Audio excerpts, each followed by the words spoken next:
Hello and welcome to Talk a Good Game, and it's a preview of Liverpool against West Ham United as we're back after a break because we weren't in the FA Cup. We're taking on red hot Liverpool. But Tom, what's your thoughts on Liverpool? Mate, they're a good team, mate. I mean, Klopp going forward, I think they're absolutely fantastic. To be honest, I think they're one of the best teams going forward. Even though lost Coutinho, they've still got Mane. Salah's obviously on fire. Firmino, the three of them are just, mate. They're a very, very good team. What about yourself, Gonzo? What's your thoughts on Liverpool and their season thus far?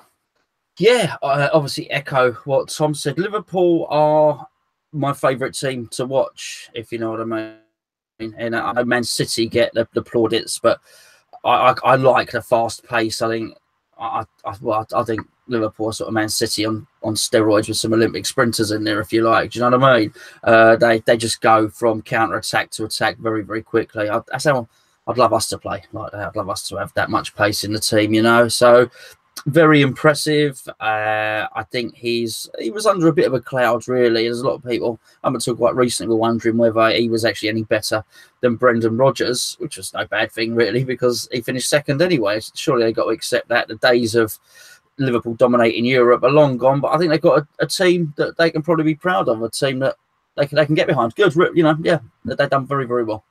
Well, they got in Virgil van Dijk, but they lost Coutinho. In the summer, they're going to get in Keita, but they're losing Emre Can. Tom, how far off are they from challenging from the title? To be honest with you, it's about keeping up with Man City now. I think Man City are leading the way. It's going to be, you can't really call it really. I think they're going to be the team sort of that guaranteed sort of maybe sort of top four. I can't see it. They're going to be in around the fourth spot every year, definitely guaranteed. Yeah, but I don't know, Jerry. I mean, as Gonzo mentioned, they finished second, come close to win the league, and the old famous Gerrard sip and all that.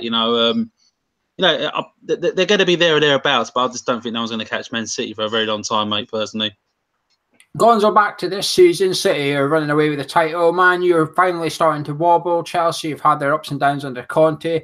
Arsenal look like they're a bit far off top four. Then you've still got Spurs in there. Will Liverpool, do you think, get top four this season? Yeah, I think so, because of the reasons that you said, really. The others are uncertain, as you just said about Conte. Wenger, it just seems a little bit past it. He struggles tactically, and I just think they've got a purpose. I think they've got a direction. I think they've got a philosophy. I think they've got some bloody good players. It's a funny one, Liverpool, because I always look at their central midfield and don't think it's great. And I wasn't even impressed when they signed Oxlade-Chamberlain, but I actually think for what they're doing, it has sort of worked out for them, really, hasn't it, as a signing. I do rate Van Dijk. I really do. I saw him a couple of seasons ago when we played away to Southampton. I know, obviously, you'd have seen him when he was at Celtic up in Scotland there, and I was very impressed. I've been consistently thought he was one of the better centre-backs in the Premier League. It's a bit of a shame that they've signed him before we go and play him, because I do think they are slightly susceptible defensively, but maybe that's shored things up for him. Who knows? Gonzo, they've got the best player in the league this season in Salah. Yes. I read something funny. Someone said Mourinho had sold Salah, De Bruyne, and Lukaku, and out of the three of them, is the one he decided to buy back was Lukaku, which I thought was quite funny. He looks very, very good, Salah, very good. And in today's market, if 30 million is a bargain, if you can say that, but in today's market, it does look like a snip, and they could probably sell him now for 130 million half a season later. Tom, from best player of the season, do they also have the most underrated? This is my personal opinion. I'm injecting here. The most underrated player in the Premier League, and that's for me, Firmino. Yeah, definitely. Yeah. Firmino is very. I mean, as I said, I think Firmino works good in them three, Gio. I think he works good in them three. He's definitely underrated, mate. And yeah, he scores a lot of goals as well, doesn't he? He scores a lot of goals. But we're forgetting about Mane as well, mate. Mane, I mean, he's been superb for Liverpool as well, mate. He really has.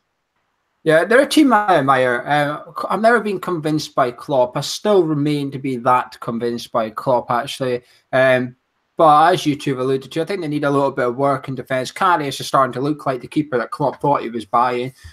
Van Dijk, he's had a bit of a wobbly start at Liverpool, but I do think he you know, when you're going to put 75 million price tag on someone, they are going to feel a little bit of pressure.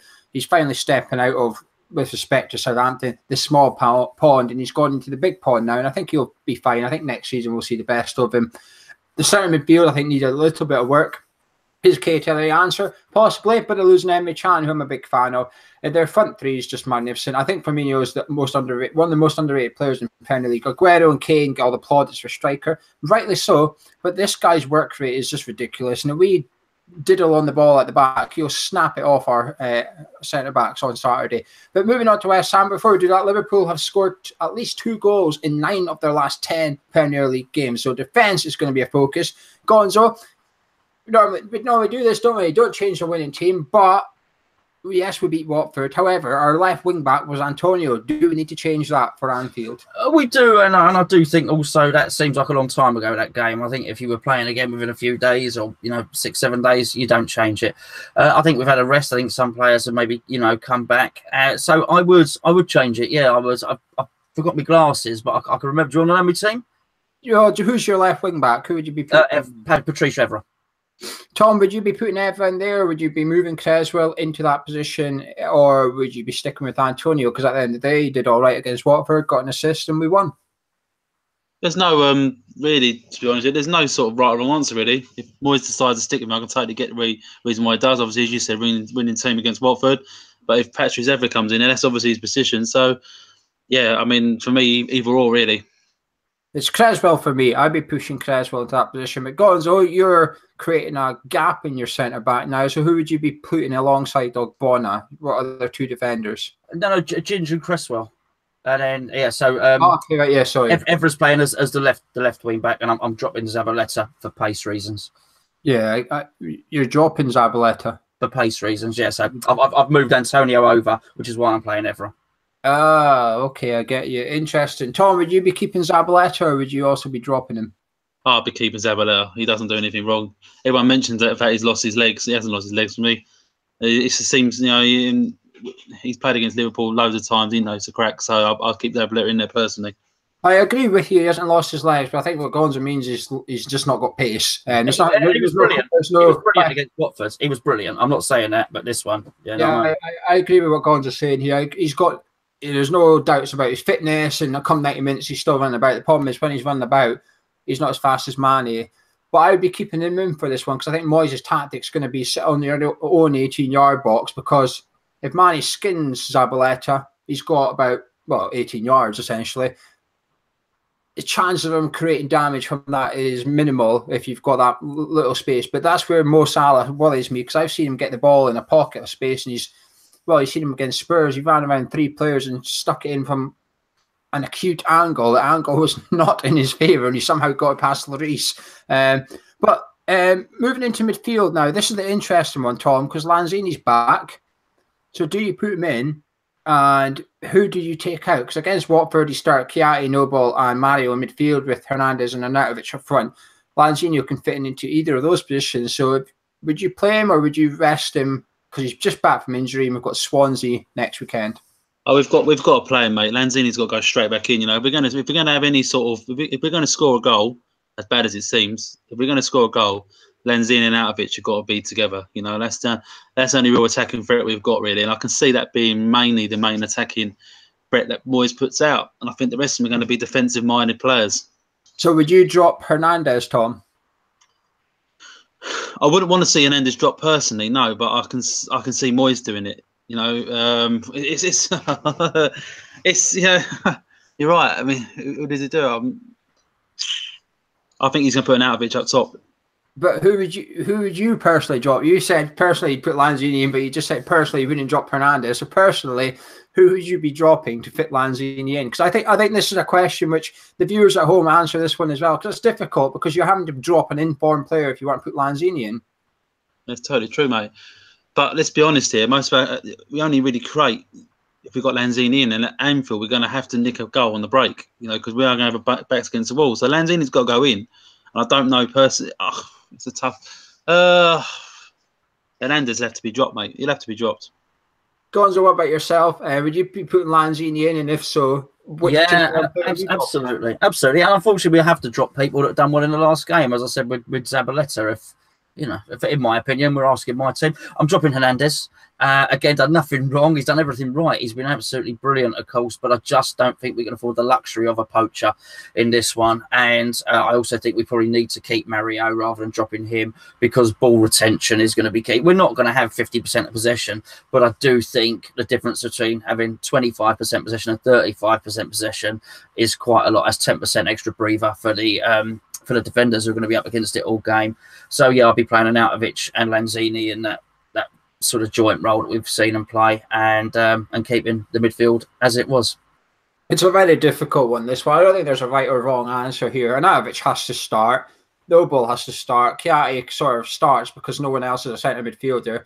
Then it's between Mario and Hernandez for me. And for me, I'd be dropping Mario for this one. He's done nothing wrong, but there's been, in Italy, there was big questions over his defensive contributions to games. And when I've seen him at West Ham, I think he's been doing okay. But we've not played a game with him yet where we've had to defend for pretty much 90 minutes. And I do wonder if that we're going to see a different Mario when he's got that to do, if he's going to not get bored, but he's just going to not see the ball very much.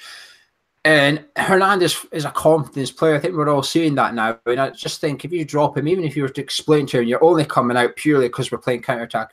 I just wonder if we put him back in against Swansea, we're going to see the old Hernandez again. I think there's no right answer here. There's no right answer. Well, there will be. We'll find out at Anfield if it was right or wrong. We'll probably criticise Moyes if it's wrong. But then what about Antonio Gonzo? I mean, when I was reading a Liverpool forum earlier, there was two things they were talking about. One, when David Moyes decides going to Anfield in the past, they've always put in crunchy tackles, and they've said that last time he played there with Sunderland, Endon went through Coutinho and got him stretchered off. So they were saying, I wonder which player is going to go through a player here. And the second thing they said was, Antonio always causes us problems. Out of all our players, they're talking about Antonio. They're talking about Arnautovic as well, but they're also talking about Antonio. Yeah, so I'll play him right wing back for this one. I don't. He doesn't like it, as we discussed, but he can't play up front. He can't play any of the. We've just struggled to try and work out where to fit Lanzini in, so I ain't going through all that again with Dubry. What's it? I just think we need pace wide, and I'm not even sure how quick Evra is anymore, but I'm gambling on the fact that he's probably quicker than Cresswell. I also think he's got a trick up his sleeve as well. I think he's going to be a wily old fox, and I think if there is a trick that he can do to maybe stop Salah going past him, he might try and employ it. And I do think he's probably more likely to do a good job than Cresswell in the left wing back role. The same with Antonio. I just think I would rather have Antonio up against Mane. So if we get into a foot race, Mane might be quicker than Antonio, but I just think if they're level, Mane's not accelerating past him because he'll use his strength. Antonio uses his strength, and I think he can shield the ball. I think he offers much, and I think he can get and join in with the attack as well. So, yeah, Antonio's going to have a big role to play in this game. I can see the benefits of him from the attacking point, because like I said to you in a cup of tea last night, statistically, he contributes a lot more as a right wing back than a striker. But the thing is, I don't think the wing backs will be up against Salah and Mane. I think they'll be up against Robertson, Arnold. Trent Alexander-Arnold. Yeah, that's his name. I think the wing backs will be up against them because their full backs get right up the pitch, and then Mane and Salah come tucking right in. I think this is where Collins is going to have to really watch what he does here against Mane. But Liverpool are unbeaten in 15 home Premier League games. It's not looking good, is it? West Ham have won just one in their last 7 away games. And our Betway charity bet for this one is West Ham with a +2, so we can get beat by 1 goal. So 2-1, 3-2, whatever, we'll still win that part. Both teams to score. West Ham to get 2 cards or more, and West Ham to get 4 corners or more. Price to be confirmed by Betway. So keep your eyes on our website at hammerchat.com and our social media. Gonzo, are you confident for this one? No, not at all. Would you like to expand? How can we get something from this one then, Gonzo? I think, can I expand? I think Moyes is going to do his stuff, and I don't blame him for that. I think maybe the slightly more expensive team that we saw against Watford will be gone. I do think we're going to sit back. He's going to do his thing that he did that was successful against Chelsea and almost worked against Man City and so on and so forth. That's what I think we're going to get. I just think they're so good. They'll find a way around it. They'll find a way through it. I think pressure will tell. I think it's a horrible place to go. They got the stadium. There's a club that have expanded their standard stadium without sacrificing anything of the old the old feel to it. It's an impressive place. I just think it'll tell. I just think there'll be pressure. So it's very, very hard to be confident. In terms of the question, whoever was asking which player is going to do a hatchet job on their players, it'll be all of them. We're going to try and go through them, but I don't think it's going to be quite enough. Tom, what about yourself? Are you confident for this one? And how do we get something from this game? I'm confident enough, Gio. I think we're not going to get spanked. Does that make sense? I don't think we're going to see 3 or 4. I'll be happy if we nick a draw. I think if we're going to lose, it's going to be small margins, 2-1 maybe. That sounds bad saying that, doesn't it? But I don't think that Liverpool are going to. I think our defence is solid enough. Even the situation left back, we don't know who's going to be there with Masuaki, obviously. I think that's solid. The 3 at the back, Creswell in the middle with Ginge and Ogbonna, has just been superb. It's pretty solid, to be honest with you. I can't, so I can see us, not conceding a great deal, to be honest with you. So yeah, am I confident? Well, you've got to be confident, really, haven't you? Really, because we've got to go out there. We can't go out there expecting to sort of lose. So yeah, I'm as confident as can be, Gio. I've got two sort of potential results: one head, one heart, as you know. Yeah, we always have them. But you can say you're not confident for this when you're not David Moyes. David Moyes can't say he's not confident. As a fan, you're more entitled to say, no, I'm confident we're going to lose. You're more entitled to say that. I get what Tom said. I agree with Tom here, hence the +2 on the bet. I don't think we're going to get a whooping. I've seen them referring on that forum, they're referring to the game at London Stadium. I think they forgot we had a different manager, never mind different players, etc. Against the top 6 under Moyes, we've played 4, won 1, drawn 2, and lost 1. And the defeat was at Man City, 2-1. And they were, I wouldn't call City lucky. They deserved the win, but they had to really work for it and took a couple of bits of world class, if you like. The passes were world class. I'm not sure Liverpool have got that world class delivery. They've got the world class finishers, and their player is really quick. But the midfield 3, I'm not sure they've got what Man City had with De Bruyne and David Silva sitting there controlling stuff. Milner and Henderson, they're good players. They work hard, but I'm not sure they've got that touch of magic that can just dink the ball over and give it to someone. I think we're going to make it really difficult for them. The problem is, how long can we hold out, really? If we can keep going, we can get to half-time a point up. The problem then becomes to David Moyes, do you roll the dice and go for 3, or do you just try and sit back and take the point? I'm optimistic. I'm confident we can get a point. I'm not sure we can get the win. I think it'll take something special, but we've got players in this team capable of getting stuff. That's what we were talking about earlier. We've got players, Lanzini, Mario, Hernandez, and Arnautovic. We've got 4 players there that are capable of creating something, that are capable of producing match-winning moments. And if they are on the bench, Moyes has got options on the bench to change it up and get something from it. Saying all that, before I get the predictions from these two and myself, there's been plenty of blogs on our new blog and website, so go check that out. The link is in the description below. Alf has been on there doing his usual columns. They're absolutely fantastic reads, so check them out. There's also been articles by the likes of Frank saying, how do we fit Lanzini in now that we've got Mario and Arnautovic and Hernandez? But saying all that, Gonzo, what's your prediction for this one? Apologies in advance, unless you're a Liverpool fan, you'd be quite happy. I think they're going to win. I'll be kind. I think they're going to win 3-1. Tom? We're going to... West Ham, heart, we're going to get a 1-1 draw. Head, we're going to lose 2-1. But no, I'm going to go 1-1. I'm going to put my Arsenal 1-1. I'm going in the middle of you two. I'm going 2-1 Liverpool for this one.